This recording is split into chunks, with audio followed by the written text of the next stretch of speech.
Good morning, dear students of 8th class. Today I will explain you chapter number 3, Spreadsheet Functions.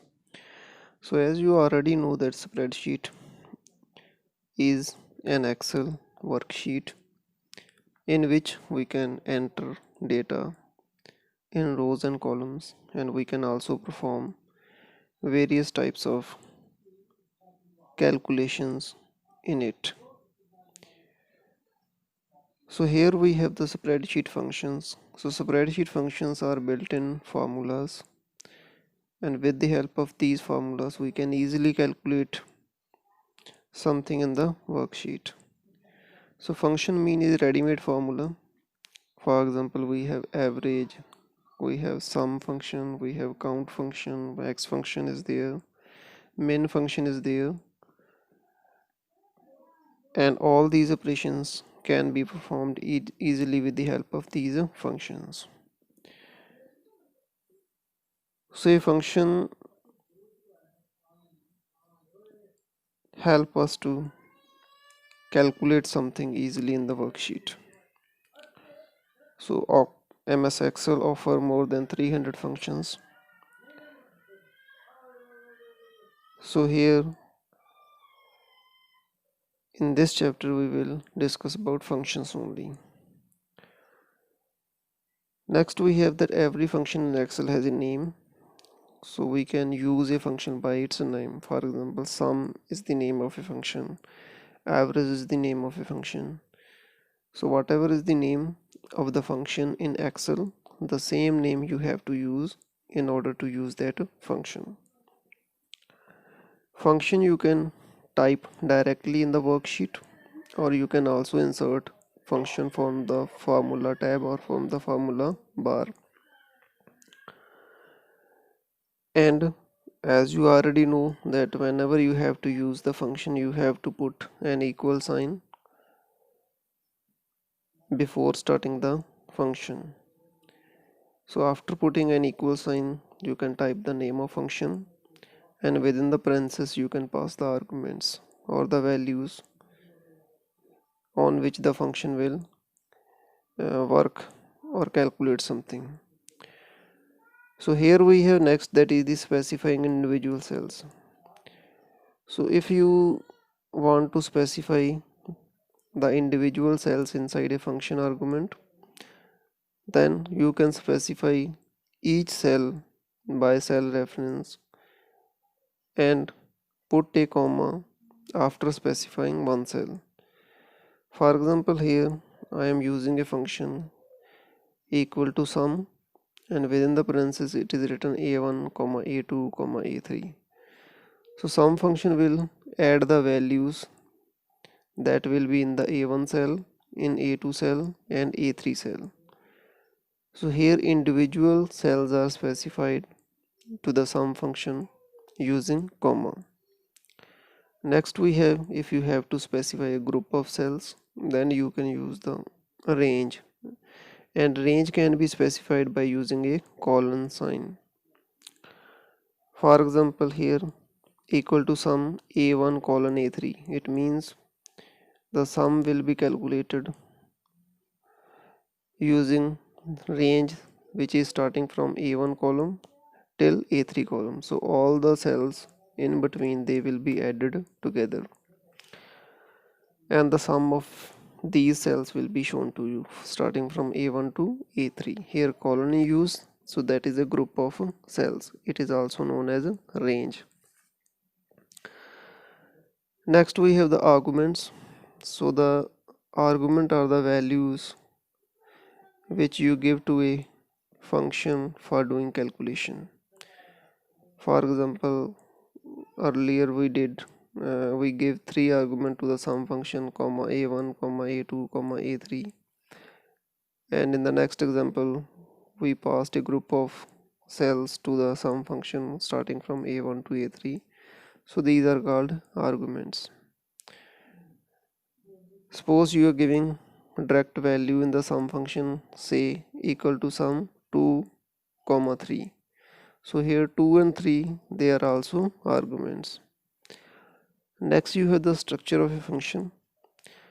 So structure of a function is that firstly a function will start with equal sign followed by the function name. Then within the parenthesis means opening bracket and closing bracket, you have to give the arguments. So this is the structure of a function in Excel. Next we have the types of function. So there are around 11 categories in Excel, and in all the categories functions are categorized. For example, cube category is there, date and time is there, engineering functions are there, financial functions are there, information related functions are there, logical functions are there, lookup and reference functions are there, mathematical and trigonometric functions there, statistical functions are there, and text and database functions are there. So these are the 11 categories in which the functions are categorized. Then we have the common function. So here is the list of common function, and in this list we have given some function like sum function is there, category is math and trigonometric, round function is there, count function is there, average is there, min is there, max is there, median, PMT, rate function is there, days 360 is there, if is there, and is there, and or is there. So these are the logical functions. Last one. So sum is used for adding the value, round is used to round off a number by a specific number of digits. Count function is used to count the numbers within the range.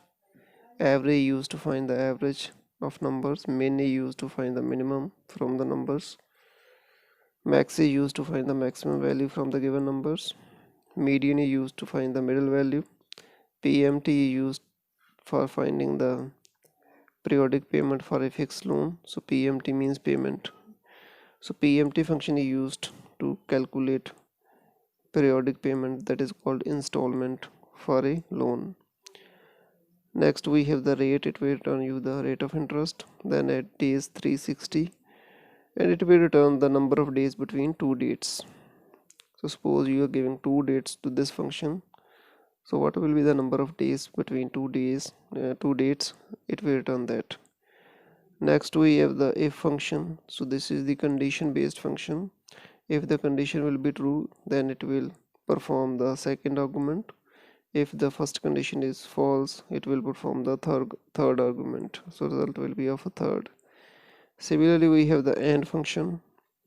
So AND, it will return true if all the arguments in the function are true. If any of the argument in the AND function is false, then it will return false. And the last we have the OR function. It will return true if any argument is true. So if any one argument is true, then OR will return true, although all other are false. And if all the arguments are false, only then OR will return false. So these are the common function. Next we have how we can enter a function in a worksheet. So simply what you need to do, click in the cell where you want to insert a function. Then you have the insert function button, and this is the button, insert function button. So fx is written here, and this button is available in the address bar. So on the address bar you can click this function. So as you can see here, this is the worksheet, this is the address bar, and this is the fx button. So you can click this button to insert a function. So it will show you a insert function dialog box. From that box you can choose the category of function. So 11 categories I told you, or you can click on the all. So from here, from the downside list, you can select the function. For example, sum is here, or any other function that you want to insert. You can click that function, and after that you can click OK button. Then you have to specify the argument for the function. For example, sum is selected, number 1 you have to specify here, first number or cell or range of cells you can specify. In the number 2 you can again specify the second number or cell range. then click OK button. So it will insert the function in the worksheet, and the given argument will be added by the sum function. Here we have the difference between formula and function.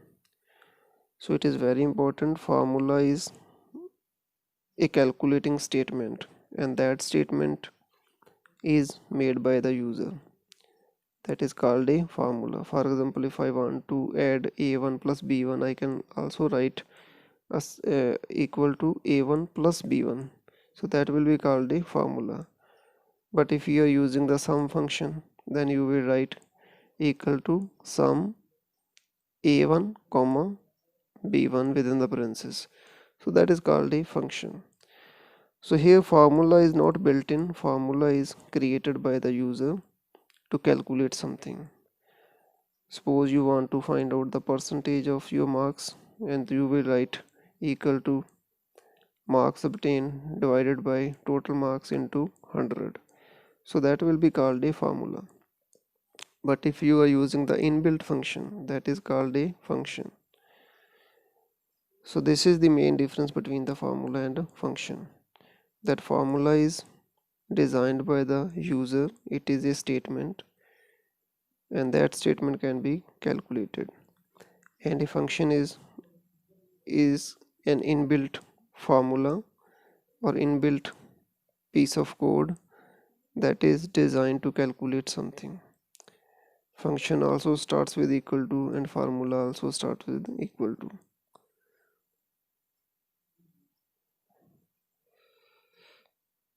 Next we have using sum function. So if you want to add something or calculate some values, you want to add them together, you can use the sum function. So firstly, in order to use the sum function, click the cell where you want to insert the formula. Then in the cell type equal to sum, within the brackets mention the range of cells. For example, here it is mentioned B5 to F5. So B5 is this cell, F5 is this cell. So all the cells will be added in this cell. So here 1900 is coming. It is the result of sum function, and it is adding the first row all the cells. Then we have the using average, max and min function. So average used to find the average of given numbers, max is used to find the maximum from the given numbers, and min is used to find the minimum from the given numbers. Next we have determining the average of range of numbers. So suppose here some numbers are given, you want to find out what is the average of all numbers. You will type the formula like equal to average, and you can mention the range of cells. For example, this is the G column, and this is the first row is 5 row. So G5 will be our first cell till G14. So this will be the formula, and the result of this formula is 1510. So this is the average of all these numbers. Alternatively, you can find the average by adding all these and dividing with the total number. So here we have 1 2 3 4 5 6 7 8 9 10 values are there. So firstly you can add all these, then divide it by 10, that will be the average. Similarly, if you want to find the maximum from these, you can type here max function, or you can insert the max function. Once the max function will be added here, and then the result is 1900 because maximum value is 1900. Similarly, if you want to insert the minimum value, then you can use the min function. So min function will turn you 1000 because 1000 is the minimum value from all these values. So these are the common functions. Next we have the calculating loan terms. So suppose you have taken a loan, or you want to take a loan, and you want to find out your monthly payment. So you may take decisions based on the factors such as what will be the monthly payment, or how much loan amount you need, or for how long period you need. So you can adjust any of these factors to calculate the monthly payment that you can repay. So for that we need to use that PMT function in Excel. Here one example is given. Suppose so you have taken the loan of 2 lakh with 5% interest for 6 months. It is 60 month for 60 month. That will be 5 years. So here we can enter the data. Firstly, principal amount is 2 lakh, interest is 5%, and the number of month is 60. Then monthly payment we will calculate, and for that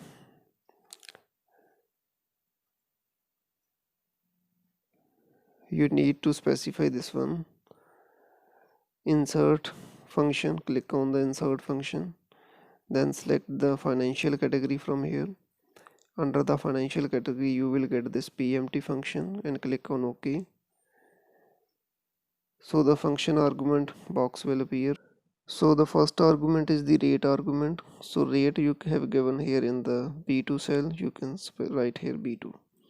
Second is NPER. So this is the number of months for which you have taken the loan, and here you will type that B3 cell. So NPER you can type here B3.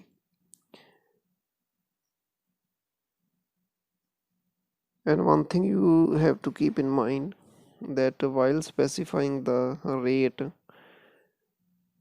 you have to divide the rate by 12, because this rate is given 5% per annum. So this is the annual rate, and the rate that we will use in the function argument, that will be per month. So that's why here B2 divided by 12 is written. Then NPR will be the B3. PV is the present value. So present value is the amount of loan that you want to take. So that is 2 lakh, and 2 lakh is written in B1 cell. So here in the present value you need to write B1. So these three arguments are compulsory in the PMT function. Next two argument, that is the FV, that is the future value, and type, they are optional. So you need not to give anything in the FV or type. Only the first three argument in the PMT function you need to specify. First is the rate, that is the monthly rate, NPER, that is the number of months, and PV is the present value, that is the amount of loan. And then you can click the OK button. So when you will click on the OK button, it will return you an amount. So that is $3774.25. So this is the monthly payment that you have to pay to the bank if you will take 2 lakh rupees at 5% for 60 months, and this amount is calculated by the PMT function. Next we have optimizing a result with the goal seek. So goal seek is another powerful tool in Excel, and with the help of goal seek you can find, or you can reach your goal by adjusting one of the factors. For example, one of the loan term you want to adjust in order to reach your goals. So for paying the loan amount of 3,000 you have to adjust something. Either you have to adjust the loan amount, or you have to adjust the rate, or you have to adjust the number of installments, that is the number of months.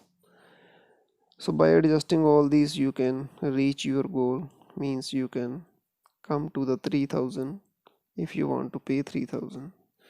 So this you can find out with the help of goal seek. So here we have already calculated this. 2 lakh is the principal amount, 5% is the rate of interest, number of months is 60, and the monthly payment is 3,774 rupees and 25 paise. Here dollar sign is coming because of the computer settings. So if your computer settings is the language setting is United States English, then dollar sign will come. And if India English is selected in the computer setting control panel, then rupee sign will come here. Next we have the goal seek. For the goal seek you need to click on the formula where you have entered a formula. So for example, here in the B4 cell we have entered a formula. Click on this cell, and after they click on the data tab, and here we have the what if analysis. In the what if analysis you need to click on the goal seek.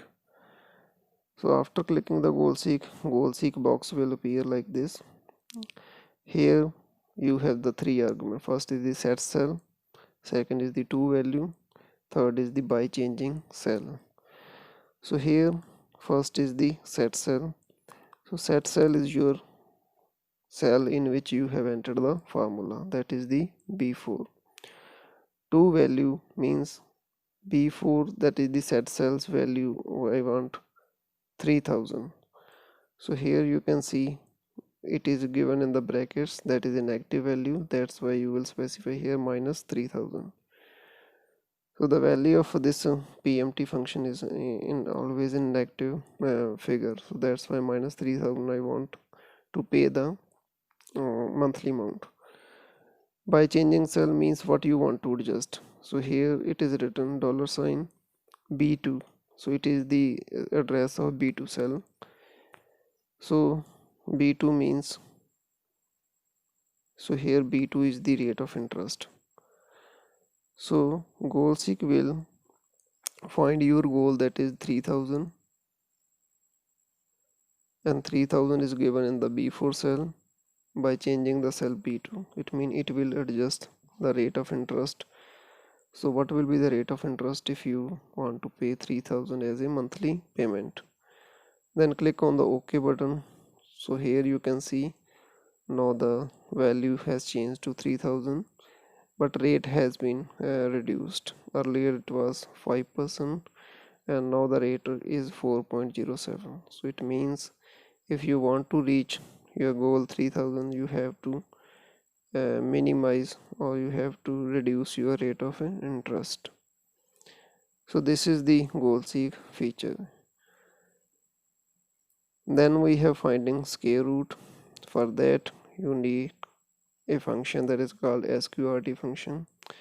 So with the help of sqrt function you can find the square root of any number. So here you need to type equal to sqrt. Within the parentheses you can give the cell name or value whose square root you want to find.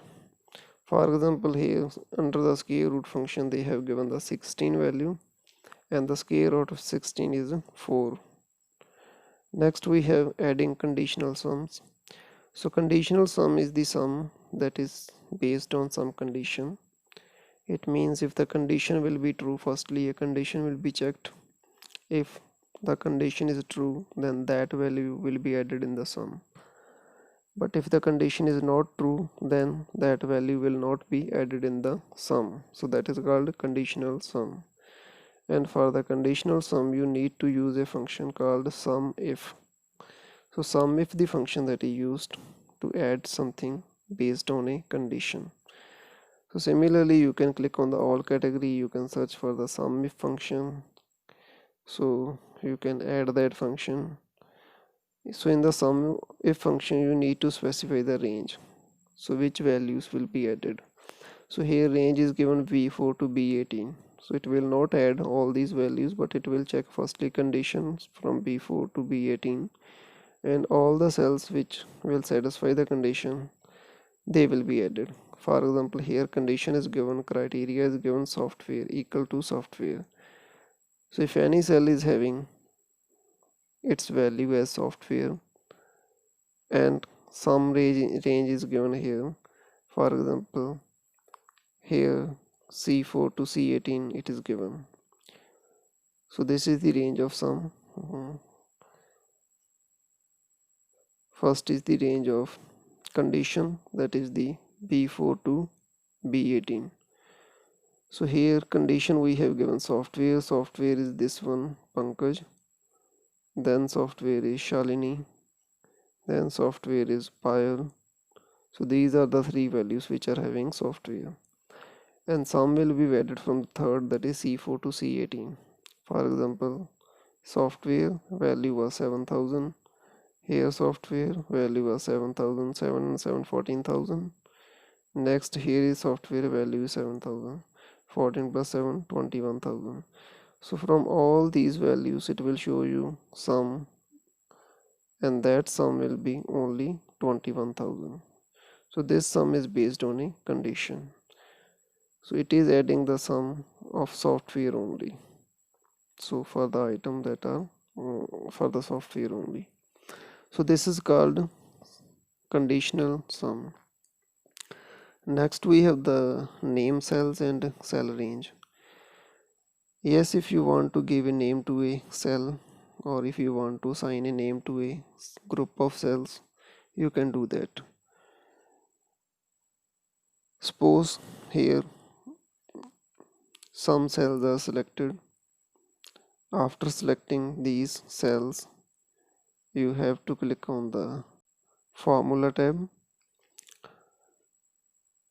So click on the formula tab, and here you have to click on the define name option. So here you can define the name for these cells which are selected. Then here you can give the name to these cell. For example, hard disk is given, and then click the OK button. Now wherever you want to use these cells in a formula, for example here they are using the sum function, and inside the sum function you can use that name which you have given to these cells. For example, hard disk. So it will use all the sums, all the cells which are referred by the hard disk name, they all will be added. So for example here 2,25,000 is coming. So this is the sum of hard disk cells, because starting from B5 to F5 all are the hard disk cells and they are added together. So instead of writing cell range every time like B5 to F5, you can use the name that is defined by you. So that's all in this chapter. Thanks for watching this video.